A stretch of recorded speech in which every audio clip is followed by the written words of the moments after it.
Hi అండి, అందరికీ నమస్కారం. Welcome to my channel. ఈ వీడియోలో ప్రభుత్వ ఉద్యోగులకు, పెన్షనర్లకు భారీ శుభవార్త అండి. పెండింగ్ బకాయిలు మరియు పిఆర్సీ లిస్ట్ గురించిన తాజా సమాచారం అయితే ఈ వీడియోలో ఉంది.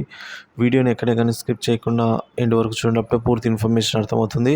అలాగే వీడియోకి ఒక లైక్ చేయండి ఫ్రెండ్స్. ఒక విషయానికి వచ్చినట్లయితే కేంద్ర ప్రభుత్వం ఉద్యోగులకు ప్రతి ఏటా ఇంక్రిమెంట్లు, డిఏ, టీఏ పెంపు, హెచ్ఆర్ఏ వంటి ప్రయోజనాలన్నీ కూడా వేతన సంఘ సిఫార్సుల ఆధారంగా అమలవుతూ ఉంటాయి.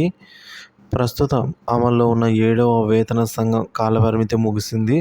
ఇప్పుడు కొత్తగా 8వ వేతన సంఘం ఏర్పడితే ఉద్యోగులకు మరిన్ని లాభాలు కలగనున్నాయండి. అందుకే ఉద్యోగులంతా 8వ వేతన సంఘం కోసం ఎదురు చూస్తూ ఉన్నారు. వేతన సంఘం ప్రతి 5 ఏళ్లకోసారి ఏర్పడుతూ ఉంటుంది. ప్రస్తుతం అమల్లో ఉన్న 7వ వేతన సంఘాన్ని 2014 ఫ్రెండ్స్. వేతన సంఘం అనేది ప్రతి 10 ఏళ్లకోసారి అయితే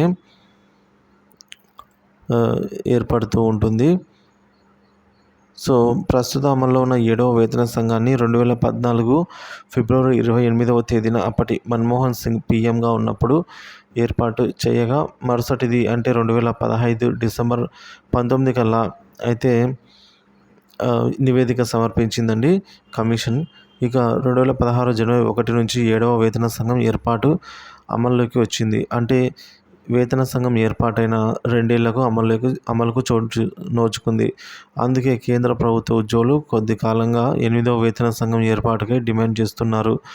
ఇప్పుడు ఏర్పాటైతే కనీసం 2 ఏళ్ల తర్వాత అమల్లోకి రావచ్చు అంటున్నారు. మరియు ఉద్యోగుల కోరికను తీర్చాలంటే త్వరలో ప్రవేశపెట్టబోతున్న కేంద్ర బడ్జెట్లో ప్రకటన ఉండాలి. జూన్ 23న కేంద్ర ఆర్థిక శాఖ మంత్రి నిర్మలా సీతారామన్ బడ్జెట్ ప్రసంగంలో ఈ మేరకు ప్రకటన చేయవచ్చని తెలుస్తోంది. ఇప్పటికే 8వ వేతన సంఘం ఏర్పాటు కోరుతూ confederation of central government employees and workers secretary general Yadav కేంద్ర ప్రభుత్వ కేబినెట్ కార్యదర్శికి లేఖ రాశారు. 8వ వేతన సంఘం ఏర్పాటుకు, అలాగే ఓపీఎస్ పునరుద్ధరణ, కోవిడ్ సమయంలో నిలిపివేసిన 18 నెలల డిఏడిఆర్ బకాయిలు ఉద్యోగ సంఘాలు కోరుతున్నాయండి. ఇప్పుడు ద్రవ్యోల్బణం వంటి అంశాలని పరిగణలోకి తీసుకొని ఉద్యోగుల జీతభత్యాలు నిర్ణయించుకునేందుకు, అవసరమైతే పెంచుకునేందుకు వీలుగా వేతన సంఘం ఏర్పాటవుతుంది. ఇప్పుడున్న 7వ వేతన సంఘం కాలపరిమితి పూర్తయిపోయింది.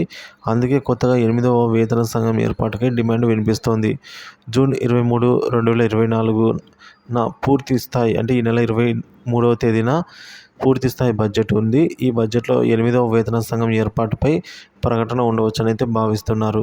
అదే సమయంలో న్యూ పెన్షన్ స్కీమ్ రద్దు చేయడము, ఉద్యోగులు పెన్షనర్లకు కోవిడ్ సమయంలో నిలిపివేసిన 18 నెలల డిఏ బకాయిలు, కారుణ్య నియామకాలపైన 5% పరిమితిని తొలగించాలనే డిమాండ్ల పరిష్కరించే దిశగా నిర్ణయం ఉండవచ్చని అయితే ఇప్పుడు అంచనా ఫ్రెండ్స్.